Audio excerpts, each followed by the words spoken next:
Mesdames, Messieurs, bonjour et bienvenue dans cette édition. Le Papa François a décrété une année spéciale dédiée à Saint-Joseph à l'occasion du 150e anniversaire de sa proclamation comme patron de l'Église universelle.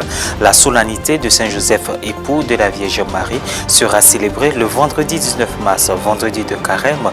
Des instructions ont été données aux fidèles de certains diocèses africains. Et puis, l'épiscopat africain est profondément attristé par le drame qui s'est déroulé dimanche 7 mars à Nkantoma, un quartier de Bata, la capitale de la Guinée équatoriale. Ce jour-là, des entrepôts de munitions ont explosé dans le camp militaire de Nkantoma. 107 personnes ont perdu la vie et des centaines d'autres sont blessées. Le 8 décembre 2020, le Papa François a proclamé une année spéciale dédiée à Saint-Joseph.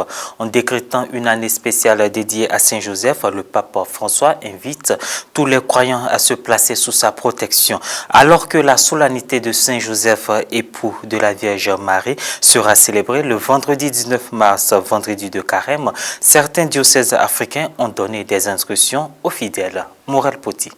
Dans une note publiée le 15 mars, la conférence épiscopale Burkina-Niger a indiqué aux catholiques de ces deux pays la conduite à l'occasion de la solennité de Saint-Joseph, époux de la Vierge Marie, le 19 mars.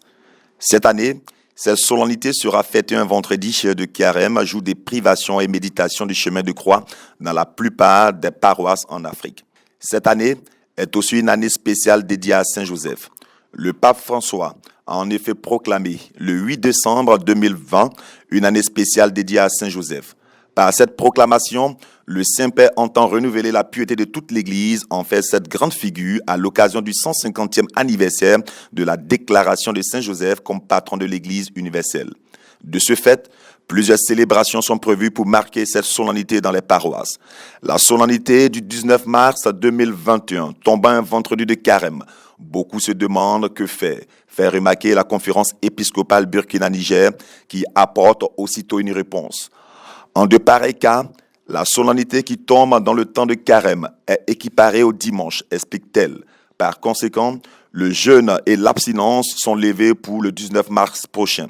Les évêques du Burkina Faso et du Niger laissent cependant au curé la liberté de maintenir ou pas la méditation du chemin de croix. Le chemin de croix, qui n'est pas un exercice de piété exclusivement lié au temps de Carême, peut être maintenu ou pas à la discrétion des fidèles ou des curés. Écrivent-ils encore dans les notes datant du 15 mars. Au Sénégal, Monseigneur André Gaye, l'évêque de Thiès, dans l'Ouest, a également donné des indications pour aider les fidèles à vivre cette solennité dans un communiqué datant du 13 mars. En ce jour qui coïncide avec le 5e vendredi de Carême, ne seront effectués ni jeûne, ni chemin de croix, ni aucun autre exercice de pénitence, explique-t-il en citant le canon 1251.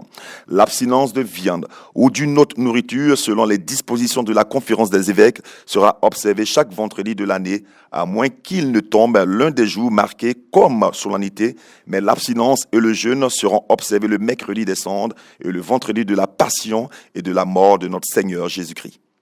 Une semaine après les explosions qui ont tué 107 personnes dans le camp militaire de Nkantoma à Bata, la capitale de la Guinée équatoriale, le symposium des conférences épiscopales d'Afrique et de Madagascar a exprimé sa solidarité.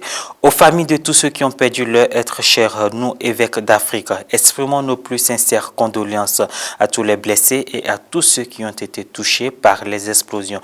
Nous exprimons notre proximité spirituelle et notre solidarité. Écrit le symposium des conférences épiscopales d'Afrique de Madagascar, une semaine après le drame. Des moments comme celui-ci soulèvent des doutes quant à l'omnipotence et l'omniprésence de Dieu, en particulier pour tous ceux qui sont en proie à l'angoisse et à la douleur, analyse encore le symposium des conférences épiscopales. L'épiscopat africain a par ailleurs lancé un appel à la communauté internationale afin qu'elle vienne à l'aide de ce pays endeuillé d'Afrique centrale. Après des appels à l'aide lancés par le gouvernement de cette ancienne colonie espagnole, Israël, les États-Unis États-Unis, le Qatar et l'Espagne avaient envoyé une aide médicale et du personnel soignant. Chers frères et sœurs de Guinée équatoriale, soyez certains que l'Église Famille de Dieu en Afrique est proche de vous et vous porte dans ses prières quotidiennes, adressant des suppliques à Jésus-Christ pour vous réconforter et vous fortifier. Ont insisté les membres de cette structure de l'épiscopat africain, a insisté le symposium des conférences épiscopales d'Afrique et de Madagascar. Levez les yeux vers Dieu avec espérance. Que Notre-Dame, Reine d'Afrique, assure sa protection maternelle à ses enfants. Le père Zanouti Sokaine, dans son dernier ouvrage pour une révolution spirituelle, les 13 commandements évangéliques, invite tous les membres de l'Église Famille de Dieu, du simple baptisé au pape François, à une révolution intérieure pour séduire à nouveau les cœurs. Avec son franc-parler, il pointe notre tendance au jugement et la tentation de l'entre-soi qui défigure le visage de Jésus-Christ et rendre inaudible son message à nos contemporains. La solution, vivre l'Évangile au pied de la lettre pour que l'Église rayonne dans un nouvel éclat. Aujourd'hui, le pape, les évêques, les prêtres, les séminaristes, les baptisés, tout le monde doit marcher dans cette route de changement. Non pas parce que l'Église a été secouée par des scandales dernièrement, mais pas du tout, mais parce que nous nous rendons compte qu'aujourd'hui, il y a une grande désaffection. Le monde est en train de grandir sans l'invisible. Et comme disait Julien Green, d'ailleurs, le refus de l'invisible est le péché du monde moderne. Et aujourd'hui, nous, cet invisible, on doit le faire connaître, on doit le faire aimer. C'est la raison pour laquelle il faut quand même que nous nous remettions en cause, en effet, que nous soyons en état de révolution. Il faut qu'aujourd'hui, notamment, nous donnions une image du christianisme qui relève de l'Évangile. D'où la nécessité pour chacun de se replonger dans ce texte sacré, de s'attacher à Jésus d'une manière extrêmement forte et d'essayer de vivre pleinement les préceptes qu'il nous a laissés. Prenez par exemple, ne serait-ce que son commandement « ne jugez pas ». Rien que ce commandement, qu'est-ce que nous en faisons? Eh bien, nous jugeons à longueur de journée. Le président tanzanien John Magufuli est décédé mercredi 17 mars 2021. Catholique fervent, il accordait une place primordiale à la foi. Il avait pourtant de nombreux points de désaccord avec l'Église catholique. On en sait plus avec Morel Poti. C'est la vice-présidente Samia Suluhu Hassan qui l'a annoncé.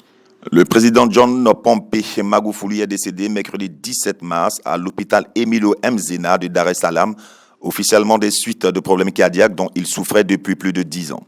Depuis plusieurs jours, le président tanzanien n'était plus apparu en public et des rumeurs persistantes assuraient qu'il souffrait d'un Covid-19 sévère.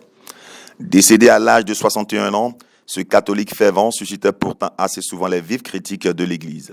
Celle-ci avait d'ailleurs durement critiqué ses dérives autoritaires en 2018. Les activités des partis politiques telles que les rassemblements publics, les manifestations, les marches, les débats à l'intérieur de locaux, qui sont pourtant le droit de chaque citoyen, sont suspendus jusqu'aux prochaines élections, avaient notamment dénoncé les évêques tanzaniens dans leur mandement de carême en 2018. Ils avaient aussi fustigé des violations de la Constitution et des lois nationales et la fermeture de certains médias. La gestion de l'épidémie de Covid-19 par le défunt président avait également irrité l'Église catholique. Si sa stratégie de jeûne et de prière mise au sommet de l'État de la lutte contre le Covid-19 avait au début été saluée, son entêtement à nier l'existence de la pandémie dans le pays a suscité un certain nombre de réactions dans l'Église catholique. En juin 2020, John Magufuli avait en effet assuré que le coronavirus a été éliminé par Dieu en Tanzanie. L'Église avait pris le contre-pied de ce discours, invitant au respect de la mesure barrière. Dans un message publié le 26 janvier, Monseigneur Gervas Nyansonga, président de la conférence épiscopale de Tanzanie, a insisté sur la prévention. Notre pays n'est pas une île, avait-il fait remarquer. Nous avons toutes les raisons de prendre des précautions et de prier Dieu pour que nous puissions être sauvés de cette pandémie. Il a ensuite ajouté qu'il y a une nouvelle vague d'infection à coronavirus et à plusieurs pays ont confirmé qu'ils traversent une période difficile en ce qui concerne la propagation du coronavirus et l'apparition des décès. Le 3 mars, l'Église catholique tanzanienne a assuré avoir perdu 25 prêtres et 60 religieuses en décembre 2020 et février 2021, de symptômes ressemblant à ceux du Covid-19. Proche et Yahvé des cœurs brisés et sauve les esprits abattus. Et voilà, c'est la fin de cette édition. Merci de l'avoir suivi.